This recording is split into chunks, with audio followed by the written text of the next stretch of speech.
Halo Love LK, di video ini LK akan membahas salah satu kesalahan berbahasa khususnya bahasa tulis yang sering sekali ditemui dalam kehidupan sehari-hari. Namun sebelum masuk ke dalam pembahasan, bagi yang belum subscribe channel YouTube-nya Penerbit Aldi Trikarya, subscribe dulu ya. Terima kasih dan selamat menonton. Apabila aku menyajikan pilihan kata penulisan partikel pun, menurut Lopelka, kira-kira penggunaan partikel pun yang tepat itu yang mana ya? Yang ini atau yang ini? Bagaimana? Sudah menentukan jawabannya? Atau kamu masih bingung? Tenang, ini bukan masalah yang hanya dialami kamu saja kok. Penulisan pun sampai saat ini memang masih menjadi permasalahan yang tidak ada habisnya. Dan untuk sebagian orang itu semacam misteri. Nyatanya kebanyakan dari kita masih belum tepat dan malah kebingungan ketika menulis partikel pun. Nah, dalam kehidupan sehari-hari kita kerap kali menemukan penulisan partikel pun yang dipisah dan juga disambung. Sebenarnya penulisan yang tepatnya itu disambung atau dipisah sih? Jawabannya ada yang penulisannya itu dipisah dan juga ada yang disambung.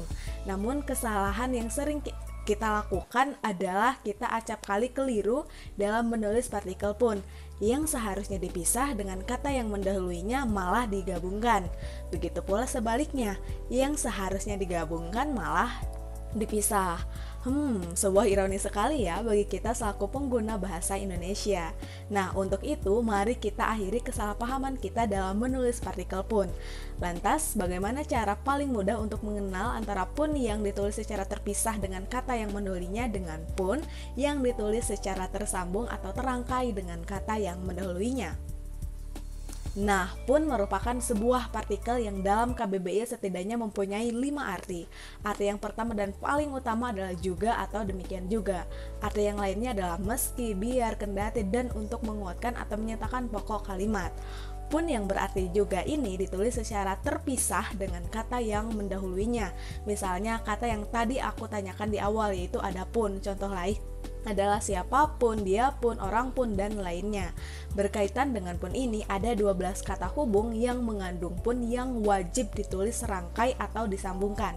Dalam hal ini, itu merupakan partikel pun pengecualian. Kedua belas kata tersebut diantaranya adalah adapun, ataupun, bagaimanapun, andaipun, biarpun, kalaupun, kendatipun, maupun, meskipun, sekalipun, sungguh pun, walaupun. Singkatnya, selain ke-12 kata tersebut, penulisan pun itu wajib dipisah dengan kata yang mendahuluinya. Nah, khusus untuk adapun, maupun, dan juga sekalipun dapat ditulis terpisah saat kata-kata tersebut tidak berfungsi sebagai kata hubung. Dan partikel pun di sana berarti juga atau meski. Contoh, maupun ia tidak bisa memakan kue itu. Artinya meskipun mau juga ia tetap tidak bisa memakan kue yang sudah ada itu. Nah, contoh berikutnya adalah tidak akan kutemui rentenir itu walau sekalipun.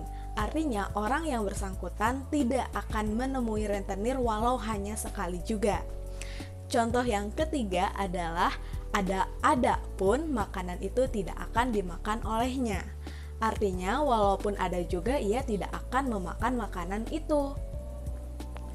Nah, Love LK, itu dia sedikit penjelasan tentang penggunaan atau penulisan pun. Jadi jangan sampai salah-salah lagi ya.